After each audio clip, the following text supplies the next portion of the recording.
Hi everyone, welcome back to Digital Partners. In today's video, we are going to show you how to see all apps on Android. Whether you downloaded an app and can't find it, or you just want to view the complete list of apps installed on your device, we are going to walk you through the different ways to do it.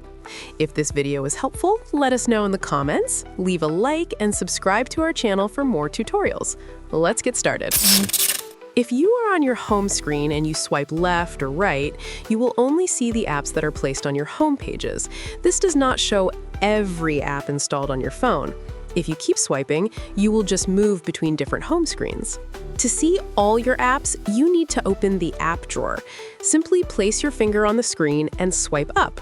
As soon as you do that, you will see the full list of apps installed on your Android device.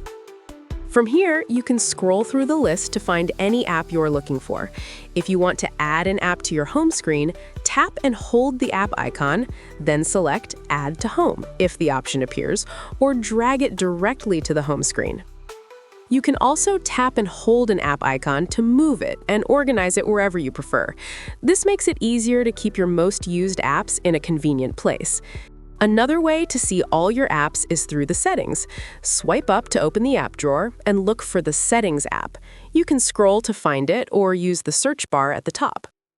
Once you're inside Settings, scroll down and tap on Apps. Here you will find a complete list of all the apps installed on your device. You can scroll through the list, search for a specific app, tap on it to manage permissions, notifications, and storage, or even uninstall it if you no longer need it. And that's it. Now you know how to see all apps on Android.